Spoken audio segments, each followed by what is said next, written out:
Europe 1, 16h-18h, l'équipée sauvage.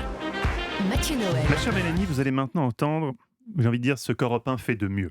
Reporter de guerre maintes fois primé, Gwendoline de Bono est notre ultime concurrente du jour. Gwendoline qui nous entraîne en Irak à la rencontre d'une jeunesse qui en a marre de l'autoritarisme et qui rêve de s'émanciper et de vivre comme tous les jeunes du monde, c'est-à-dire en chantant la Reine des Neiges. Une analyse forte, mais peut-être approximative. Vous allez nous le dire, Gwendoline. Je suis pas sûre qu'ils chantent libérés délivrés en Irak, hein, les jeunes. Les jeunes qui manifestent depuis le mois d'octobre. Depuis donc 5 mois. Et alors, c'est assez fou d'aller à leur rencontre. La plupart sont jeunes, mais très très jeunes. Enfin, à Bagdad, là, on rencontre des gens qui ont parfois 12-13 ans, qui sont sur les barricades. Donc c'est assez fou. Mais il y a aussi des étudiants en droit, il y a des gens qui ont un travail, il y a des gens qui n'en ont pas. Il y a des artistes, il y a des filles et des garçons. C'est hyper mélangé. Et ce qui est assez intéressant, c'est que c'est pas du tout l'élite du pays. Au contraire, au début, c'était même essentiellement des jeunes des quartiers défavorisés. Et moi, ce qui m'a vraiment marqué, c'est quand on va les voir et qu'on leur demande qu'est-ce que vous voulez. Alors, ils parlent du système politique irakien, etc. Mais il n'y en a pas un, qu'il ait 12 ans, qu'il ait 30 ans, peu importe de sa catégorie sociale, qui dit « je veux un emploi, je veux de l'argent » ou des choses comme ça. Tous, ce qu'ils réclament, c'est un pays, pour être précise, une patrie. Et vraiment, tous disent ça. Al-Watan en arabe, et c'est le mot qui revient tout le temps. Et alors, ça veut dire quoi pour eux avoir une patrie ? Alors, l'Irak, c'est un des pays les plus corrompus au monde. Donc, ce que ces jeunes réclament, en fait, c'est de vivre dans un endroit où il n'y a pas en permanence besoin de pistons ou de dessous de table pour obtenir n'importe quoi, une place à l'université, un emploi, etc. Et ils dénoncent aussi, ça c'est très important, l'influence des puissances étrangères, en l'occurrence de l'Iran en Irak. Et ça, ils en ont marre. Alors, on va faire un bref rappel. Oui, un petit topo. Un petit topo rapide. Donc, en Irak, il y a des musulmans sunnites et des musulmans chiites. Voilà. Le pouvoir est aujourd'hui entre les mains des chiites.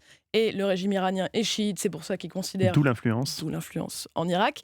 Et la plupart de ces jeunes manifestants, ce qui est assez fou, ils sont quasiment tous chiites, mais ils en ont marre. Ils en ont marre de tout ça. Ils en ont marre que parce qu'ils ont une origine ou une confession, ils doivent suivre aveuglément la politique d'un tel ou un tel. D'ailleurs, ça fait très très peur à l'Iran. Donc, ce qu'ils veulent, c'est dire ça. Je vous propose d'écouter Ali, qui campe sur la place Tahrir depuis le premier jour du mouvement et qui, parce qu'il dit ça, parce qu'il porte ça comme beaucoup d'autres, est la cible des milices pro-iraniennes qui sont très importantes en Irak. Vraiment, j'ai besoin d'un pays dans lequel je puisse vivre sans avoir peur, sans être intimidé par une milice. Je veux pouvoir poster que telle ou telle milice est corrompue et je ne veux pas être tué un jour après avoir posté ça sur Facebook. Je veux un pays qui me traite comme un humain et je ne veux pas qu'une personne de l'étranger, à qui je dis que je suis irakien, se mette tout de suite à pleurer sur mon sort à cause de la vie en Irak, à cause de ce qu'on a vécu. Je veux être fier. Et cette liberté qu'on entend chez eux, elle se paye cher ? Ah ouais, elle se paye très cher, parce que pour s'autoriser à dire tout ça, ce qui était impensable d'ailleurs en Irak avant, il y a près de 600 de ces jeunes qui sont déjà morts en 5 mois, 600 qui ont été tués par les forces de sécurité ou les milices iraniennes. Et pourtant, ils ne bougent pas, ils continuent. Je me rappelle, j'étais là la nuit où le général Soleimani, ou c'est le général iranien, a été assassiné par les Américains. Tout le monde a eu très peur à Bagdad ce jour-là. Et eux, ils sont restés sur leur place, ils continuent, ils disent nos demandes, elles sont justes, et on va les répéter jusqu'à ce qu'on nous écoute. Et à 20 ans en Irak, pour faire ça, il faut une bonne dose de courage. Oh mon Dieu. Je vais dire Gwendoline Guati. Gwendoline Guati, c'est donc Gwendoline de Bono qui remporte la 115e journée de l'équipée sauvage. On remercie chaleureusement notre invitée Mélanie Doutet, que vous retrouvez mardi prochain dans un nouvel épisode de Capitaine Marlowe.